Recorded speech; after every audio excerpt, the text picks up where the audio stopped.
जी, तो क्रिमिनोलॉजी के इस कोर्स के अंदर हम सबसे पहले बात करेंगे हिस्ट्री ऑफ क्रिमिनोलॉजी की। हिस्ट्री के अंदर हम देखते हैं मिडिल एज फ्राम 1200 टू 1600। ये जो पीरियड है मिडिल एज वाला पीरियड, यहाँ से हमें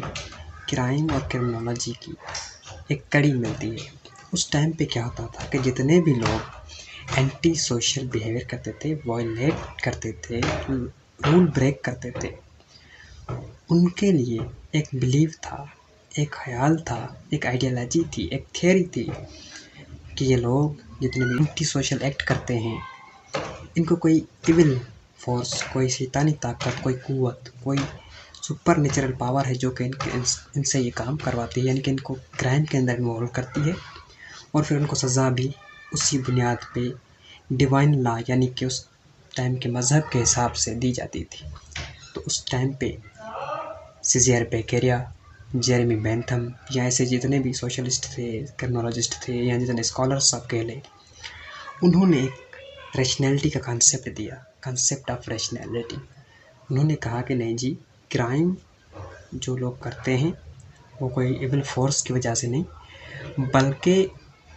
उनकी अपनी एक रैशनैलिटी है, अपनी एक चॉइस है, चॉइस ऑफ एक्ट है कि वो इस एक्ट को कमिट करते हैं। ये कोई इविल फोर्स या ऐसी कोई चीज़ नहीं है। उसी को कंटिन्यू करते हुए फिर क्रिमिनोलॉजी के रिलेटेड कुछ स्कूल्स ऑफ थाट आते हैं, जिसमें classical school of thought, new classical school of thought, positivism,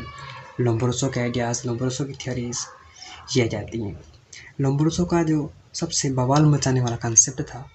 वो था बॉर्न क्रिमिनल का। जो लोम्ब्रोसो ने एक कॉन्सेप्ट दिया था कि क्रिमिनल कुछ ऐसे होते हैं कि ये बाय बर्थ क्रिमिनल होते हैं, यानी कि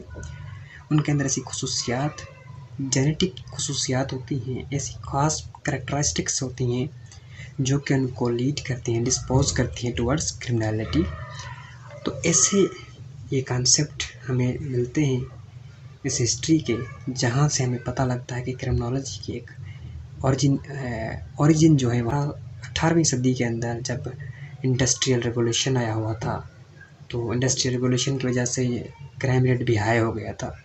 उसके डिफरेंट काजेज़ और चीज़ें थी, वो हम बाद में डिस्कस करेंगे। तो उस इंडस्ट्रियल रिवोल्यूशन के टाइम पे 18वीं सदी के 19वीं सदी के बीच वाले इस दौर में हमें क्रिमिनोलॉजी एज ए फील्ड मिलती है,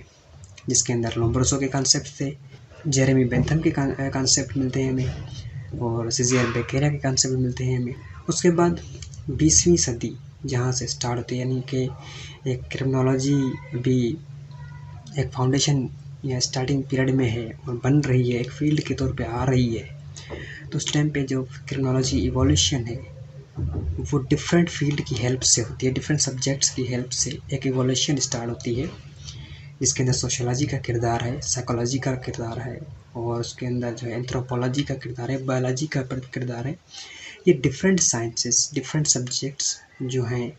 ये भी क्रिमिनोलॉजी की इवोल्यूशन के अंदर एक अपना रोल प्ले करते हैं। मुझे मिला तो आज जो हमारे पास क्रिमिनोलॉजी है वो एक मल्टी डिसिप्लिनरी सब्जेक्ट है हमारे पास, मल्टी डिसिप्लिनरी फील्ड है हमारे पास, एक सिस्टमेटिक स्टडी है हमारे पास, सिस्टमेटिक साइंटिफिक प्रूव्ड वो हमारे पास मौजूद है, जो कि हमें क्राइम के बैकग्राउंड काजेज़, फैक्टर्स और उसके कॉन्सिक्वेंसेस, उसकी पनिशमेंट, क्रिमिनल की कैरेक्टरिस्टिक्स, क्रिमिनल की साइकोलॉजी, क्रिमिनल की बायोलॉजिकल फिजिक, हेल्थ